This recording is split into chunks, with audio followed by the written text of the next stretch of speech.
Hey everyone. Hello, hello. Happy Thursday today. How are you? For those of you that are either joining me live or watching the replay, please go ahead and pop in the comments and tell me how you are. What is the weather like in your part of the world? Here in North Carolina, northern North Carolina, it is cold and rainy. Fall is definitely here, hence my fall outfit. Or tell me, I always love to know what your favorite emoji is. I need to start popping my favorite emoji into the comments. It changes week to week, and so emojis are one of my favorite things ever. So if you're joining me live, even if you are on the replay, please let me know what the weather is like and your favorite emoji. And hey, for those of you that don't know me, hi, I'm Andrea Owen. I run the joint over here at Your Kick-Ass Life. I am also an author of 2 books. One is forthcoming very soon. And my first book is this one, 52 Ways to Live a Kick-Ass Life. And every week I am coming to you live to go over a different chapter in this book. Because there are 52 of them, I have a lot of content. And so, hey, Crystal, how are you? I see that you just popped on live. And this one is about resentments. So I don't know if anybody gets out of this one about having resentments towards people. You know, raise your hand if you have held a grudge against someone, or if you have had such a hard time letting someone off the hook about something that they did that was crappy or that you were judgmental about, right? I'm raising my hand myself because I too have been on the resentment train and held on to resentments, like, you know, with the fist-like fury of, hell no, I will not let this go. This person does not deserve to have this let go, what they did to me. So that's what we're here talking about. And, you know, I am, personally speaking, resentments have absolutely just can create a mess in my own life. I know that when I'm feeling resentful about something, I tend to lash out, not necessarily at the person who I'm feeling resentful about, just lash out in general, and just makes me behave in a way that I'm never proud of. And I know in all of the personal development work that I have done, I know that feeling resentful is a red flag that something needs to be done. Either a hard conversation needs to take place, or some of my own work needs to take place. Might need to look at something that I might be doing in order to figure out what's going on with this resentment. So I'm just going to read just a couple of quick sentences to kind of get a foundation of what this might look like in your life. Have you ever heard the saying, holding on to resentments is like setting yourself on fire and hoping the other person chokes on your smoke? That is sort of a cliche version of what resentment might look like. There is nothing to be gained from holding on to a grudge except anger, bitterness, hatred, and negativity. All heavy emotions and energies. And no one wants to feel that way, right? No one wants to feel bitter. No one wakes up in the morning and says like, oh, I can't wait to, you know, feel these awful emotions of resentment. But yet we continue to carrying around being pissed off at people and wishing other people would be different in our lives, right? So I have this in bold in the book, and so I'm going to read this. Letting go of resentment only means that you love yourself enough to let it all go. Because what we make up is that letting go of resentments means that I'm letting that person off the hook for what they have done.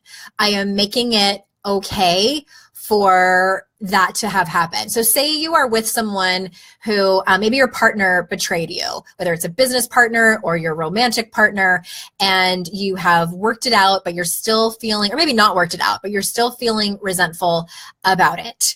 And again, if you might be making up in your mind like, hey, if I let this go, if I actually move on from this and move past it, and don't, you know, keep bringing it up over and over, then that person, you know, gets off the hook, and that makes it okay what they did. And that's not what it means at all. It's not at all. It just, again, means that you love yourself enough to let it go. What this comes down to is forgiveness. And this isn't something I get in too deeply about in the book. It is chapter, just so y'all know, in case y'all are following along, chapter 27. But this is about forgiveness, and I actually wrote myself some notes so I would not forget about what to say, because this is important stuff that I want to say. And sometimes forgiveness, and if you're resenting someone, is about grief. And grief is something that we typically don't like to process, and it's not something that we like to talk about either. And anytime, let's take the example of your business partner betrayed you or your romantic partner betrayed you. If we forgive that person, we have to grieve it. We have to grieve the fact that this person failed our expectations, that this person hurt us, whether they meant to or not, that this person has lost a little bit or a lot of trust, that this person has created something in our life that has quite, very well may have broken our hearts. That is painful, and that is grief. And, Lord knows we've all experienced that, right? So that's what I really wanted to touch on is forgiveness can be complicated. And also one of the biggest things that I've learned about forgiveness that was so impactful for me, because what I thought forgiveness was yes, forgiving the person, but it also meant, I thought that when you forgave someone, you let go of all the emotions around it. And that is not necessarily true. You can still have anger. In the book of Forgiving by Desmond Tutu, he says this so eloquently, and I'm not quoting him correctly, but he basically talks about how you can still have the feelings around it because you are a human being. You can still have anger. You can still have frustration, but forgiveness is possible even within all of those emotions, which I know can be very hard. And if any of you have questions during any of this, feel free to pop them into the comments, along with telling me what your favorite emoji is. And, also if any of you can relate to, raise your hand or hit the like button or say me too if you have been in that position where someone has hurt you and you have held on to that resentment, because without that resentment, you felt like you were giving up or you were letting them go. They were getting a get out of jail card free, right? I have totally felt like that. And I know people who have held on to resentments for decades. Think about those people. I'm going off on a side tangent here. Think about those people that or maybe it's you, who have held on to resentments for years and years. Does it make their life better? Does it punish the other person? Is it benefiting anyone in any way, shape, or form? No, it just makes you feel like crap. So back to forgiveness. And yes, you can have forgiveness and feel all the feelings that come along with that. And let's see, the other thing I wanted to say about forgiveness is, yes, you can still absolutely be mad. And what forgiveness personally for me looks like is that I'm no longer clinging to the story anymore. I'm no longer clinging to the fact that feeling like things could be different if only things, that person would not have done what they did. That's letting go of resentment. That is starting the process of forgiving someone. And then the last thing I want to say I wrote these down because I did not want to forget, because there's different layers to it. And this one is hard. I've talked about this in other Facebook Lives over here. Letting go of resentments and forgiving someone can be a lot easier when you come to the conclusion that that person did the best they could with what they had.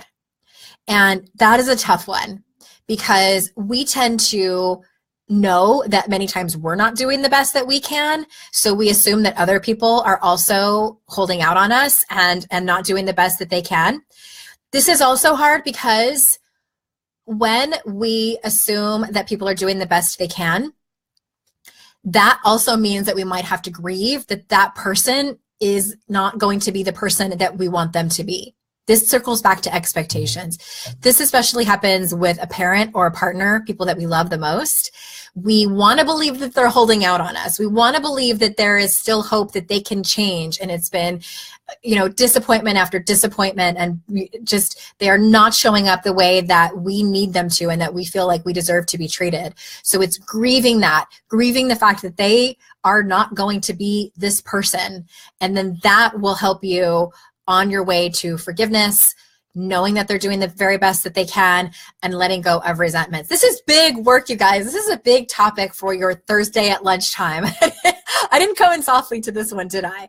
But these are things that we all deal with on a regular basis. You know, letting go of our disappointments and frustrations and resentments and forgiving people is juicy stuff, and it's real stuff that will keep you stuck. If you don't look at this stuff, if you don't shine the light on it, it will keep you stuck over and over again. And that is what I don't want for you. So that's about it in this, short-ish 10-minute video that I bring you every week. Also, my second book, How to Stop Feeling Like Shit, I go into more detail about all of these big stuff. That comes out January 2nd. And if you pre-order now, there's all kinds of bonuses that I'm giving away. Prizes like candles and fancy journals and signed copies of my books and gift cards and jewelry and all kinds of prizes like that. But also I am giving away a ticket to a book study class that I am running for everybody, because how many times have we read a self-help book and are like, that sounds good, and I'm going to put it down and not look at it ever again and not really remember anything that I learned. So that's what I don't want for you for this new book that is coming out in January. So I'm going to drop the link in the comments for you, and I would love to have you join us in that free group book study class that I'm offering in January. You can start your 2018 right and gain some self-awareness, and I hope to see you there, and I hope that you join us. And if you have any questions about this too and you're watching the replay, please go ahead and ask them. We do go back and check if there's questions, and I'm happy to answer them probably on a future Facebook Live. So thank you all for being here, and I'll see you out in cyberspace. Bye.